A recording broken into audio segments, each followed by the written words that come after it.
అహల్య చనిపోయిందని సాక్ష్యాలతో పోలీసులు ఇంటికొచ్చిన తర్వాత ఆ సాక్ష్యాలను చూసి ఇంట్లో వాళ్ళు నిర్ధారణ చేసుకుంటారు అహల్య చనిపోయిందని. అప్పుడు పోలీసులు చెప్పినా కూడా గౌతమ్ మాత్రం ఎట్టి పరిస్థితుల్లో నా భార్య చనిపోలేదని చెప్పేసి అంటారు.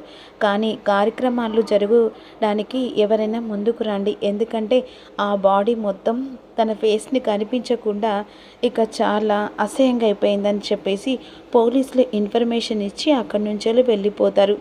అప్పుడు ఈ మాటలు విని గౌతమ్, ఇక మరోవైపు అర్జున్, ప్రసాద్, సుభద్ర అందరూ బాధపడుతూ ఉంటారు. అది తెలుసుకొని అతిథి చాలా సంతోషంగా, నేను ఎక్స్పెక్టేషన్ దానికంటే ఇంత తొందరగా రిజల్ట్ వస్తుందని కల్లో కూడా అనుకోలేదు అనే విధంగా సంతోషంతో ఇక మనసులో ఉక్కిరి బిక్కిరి అవుతూ ఉంటుంది. ఆ సమయంలో భానుమతి, అది చనిపోవడమే ఒక రకంగా నాకు మేలు చేసింది. అరే గౌతమ్, అహల్య చనిపోయింది, కావలసిన కార్యక్రమాలు జరిపించరా? ఏం మాట్లాడుతున్నావు నాన్నమ్మ? అహల్య చనిపోయిందని చెప్పేసి అనగానే అయిపోతుందా? అహల్య నన్ను వదిలిపెట్టి ఎక్కడికి వెళ్ళదు, తను చనిపోలేదు. పిచ్చిగాని పట్టిందారా? పోలీసులు సాక్ష్యం తీసుకొచ్చారు, తన కాలుకున్న పట్టి కూడా తీసుకొచ్చారు. ఇదంతా కళ్ళ ముంగట పెట్టుకొని నా భార్య చనిపోలేదంటే సరిపోతుందా? చనిపోలేదు, నా మనసు చెప్తుంది నా భార్య బ్రతికే ఉందని. పిచ్చి పిచ్చి వేషాలు వేయకు, తగిన కార్యక్రమాలన్నీ జరిపించు. కార్యక్రమాలంటే తనకు చేయాల్సిన కార్యక్రమాలు పిండ ప్రధాన అని చెప్పేసేసరికి, ఏం మాట్లాడుతున్నావు నానమ్మ? అహల్య చనిపోలేదంటే పిండాలని చెప్పేసి మాట్లాడుతున్నావే, నీకు ఇలా చెప్తే అర్థం కాదని చెప్పేసి లోపలికి వెళ్ళి అహల్య ఫోటో తీసుకొచ్చి ఇక వెంటనే అలా దీపం పెట్టి ఆ ఫోటోకి దండ వేస్తూ ఉంటుంది. దండ వేస్తున్న సమయంలో, ఏమైందిరా అలాగే నిలబడ్డావు? రా, వచ్చి నీ భార్యకు దీపం పెట్టురా. ఏం మాట్లాడుతున్నావు నానమ్మ? నా భార్య చనిపోలేదంటే అర్థం కావట్లేదా? నీ భార్య చనిపోయిందిరా. అయినా కళ్ళకు కట్టినట్టు సాక్ష్యాలు పోలీసులు పట్టుకొచ్చిన తర్వాత చనిపోలేదని చెప్పేస్తే సరిపోతుందా? చనిపోలేదు అని చెప్పేసిన తర్వాత మూర్ఖుడిగా ఆలోచించకురా. ఇక చనిపోయిందని చెప్పేసి వాళ్ళు వచ్చి చెప్పిన తర్వాత ఇక నా భార్య బ్రతికుంది అంటున్నావే, నీ భార్య ఎక్కడ బ్రతికుందో తీసుకొస్తావా? తీసుకొస్తాను, కానీ ఏదో ఒక చోట బ్రతికుంది. నా భార్య మళ్ళీ ఇదే ఇంట్లో అడుగు పెడుతుంది, నా కోసం, నా కొడుకు కోసం అని విధంగా కోపంగా పాపునెత్తుకొని వెళ్తాడు. ఇదేంట్రా వీడు ఇంతలా మూర్ఖుల్లా అహల్య అని చెప్పేసి ఇంతలా మరి దానికి బానిసలాగా బ్రతుకుతున్నాడు వీడు. చనిపోయింది అదని చెప్పేసి పోలీసులు వచ్చి నిర్ధారణ చేసినా కూడా వీడు వినిపించుకోవట్లేదు. మీరెవ్వరు నమ్మినా మాత్రం గౌతమ్ నమ్మడమ్మా, ఎందుకంటే వాడి మనసులో అహల్య ప్రాణం కంటే ఎక్కువ ప్రేమించాడు. అది కాదంకుల్, ఆల్రెడీ పోలీసులు వచ్చి సాక్ష్యం చూపించారు కదా, అప్పుడు అహల్య చనిపోలేదంటే ఎలా? ఇక చూద్దాం, కాలం ఎటువైపు తిప్పుతుందో దాన్ని బట్టి అహల్య చనిపోయిందో చనిపోలేదో తెలుస్తుంది అని విధంగా అనుకున్నాడు. మరోవైపు గౌతమ్ తన కొడుకును పట్టుకొని ఏడుస్తూ, ఇక నీ తల్లి చనిపోయిందని నువ్వు చెప్పరా కన్నా, ఇక మనమ్మ మనను వదిలేసి వెళ్తుందా? లేదు కదరా, మన దగ్గరికి వస్తుంది, ఆ దేవుడు మన దగ్గర రప్పిస్తాడు అని విధంగా అనుకుంటుండగా నిజంగానే ఆ దేవుడు ఉన్నాడు.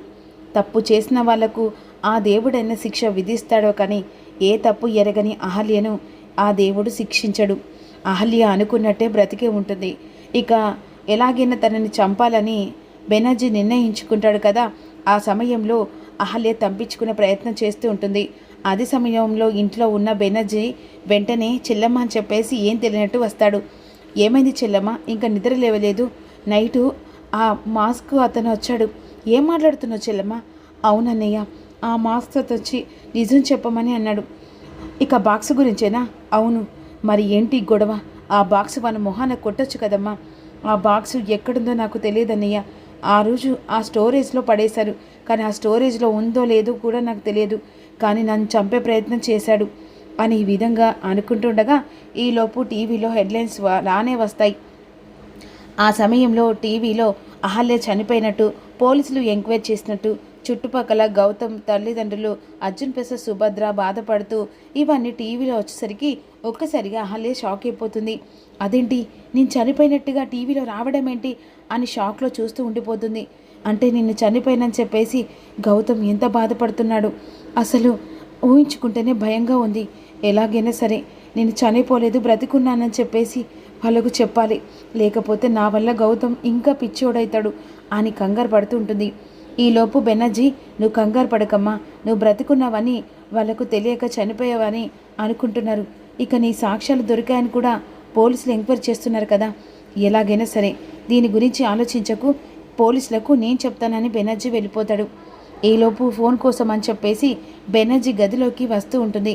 బెనర్జీ ఎలాగైనా బాక్స్ కోసం తెలుసుకునడానికి బయటకు వెళ్తారు. బెనర్జీ గదిలోకి వచ్చేసరికి అక్కడ సిస్టమ్ దగ్గర మార్క్స్, అన్ని కత్తులు ఉంటాయి. ఇదేంటి అన్నయ్య గదిలో ఇవన్నీ ఇలా ఉన్నాయి, అసలు అన్నయ్య ఏం చేస్తాడు అని చెప్పేసి వెంటనే అక్కడ ఒక పేపర్ ఉంటుంది. ఆ పేపర్లో ఈరోజు అహల్యను చంపబోయాను, కానీ నా చేతిలో తప్పించుకుంది. ఏదో ఒక రోజు ఆ బాక్స్ గురించి తెలుసుకుంటాను, ఆ తర్వాత అహల్యను చంపేస్తాను. ఇక అహల్యతో పాటుగా తన కొడుకు గౌతమ్ని కూడా చంపేస్తాను. ఆ బాక్స్ ఎలాగైనా దొరకాలి. ఈరోజు పక్కా ప్లాన్తో ఈ గౌతమ్ వాడింటికి వెళ్ళి గౌతమ్ని చంపైనా సరే నేను ఆ బాక్స్ తీసుకొని వస్తానని ఆ పేపర్లో రాసి చూసరికి అహల్య గుండెలు పగిలిపోతాయి. ఎలాగైనా సరే ఇప్పుడు నేను పాము కింద ఉన్నానా, అంటే పుసకొట్టే పాము దగ్గర ఉన్నానా, నా భర్తను ఎలాగైనా కాపాడుకోవాలి అని చెప్పేసి బుర్కా వేసుకొని మళ్ళీ వెళ్ళిపోతుంది ఇక గౌతమ్ ఇంటికి. గౌతమ్ ఇక అహల్యను తలుచుకుంటూ చాలా బాధపడుతూ ఉంటాడు. ఆ సమయంలో మాస్క్తో బెనర్జీ ఆ ఇంటికి వెళ్తాడు. వీడు ఖచ్చితంగా మళ్ళీ వచ్చి నా భర్తను నా కొడుకును చంపేస్తాడు, నా వల్ల నా కుటుంబం ఏ బాధపడకూడదు అని చెప్పేసి ఈ విధంగా గౌతమ్ పడుకున్న చోటుకెళ్ళి కాపల కాస్తూ ఉంటుంది. అదే సమయానికి గౌతమ్ పక్కన వచ్చి కూర్చున్నట్టుగా అహల్య కలగంటూ ఉంటాడు. ఈలోపు అన్ఎక్స్పెక్టెడ్గా గౌతమ్ లేస్తాడు. ఆ సమయంలో గౌతమ్ లేచేసరికి ఇక అదే సమయానికి ఒక కటన్ డోర్ పక్కన అహల్య దాచుకుంటుంది. ఆ సమయంలో బెనర్జీ లోపలికి వస్తాడు. బెనర్జీ వచ్చి గౌతమ్ నోరు మూస్తాడు. గౌతమ్ నోరు మూసేసరికి బాబు ఇక్కడ గుక్కపట్టి ఏడుస్తుండగా ఇంకా రాలేంటి గౌతమ్ గారు అని చెప్పేసి చూసరికి హాల్లో గౌతమ్ నోరు మూసి గౌతమ్ని చంపే ప్రయత్నం చేస్తుండగా వెంటనే అహల్య తన భర్త అని చెప్పేసి వెనక నుంచి పెట్టి తల పగల కొడుతుంది. అక్కడనే బెనర్జీ కింద పడిపోతాడు. ఒక్కసారిగా ఎదురుగా చూసరికి అహల్యను చూసి ఇక అహల్య అని చెప్పేసి అందరూ షాక్లో ఉండిపోతారు. ఆ సమయంలో ఇంట్లో వాళ్ళందరూ లైట్స్ వేస్తారు.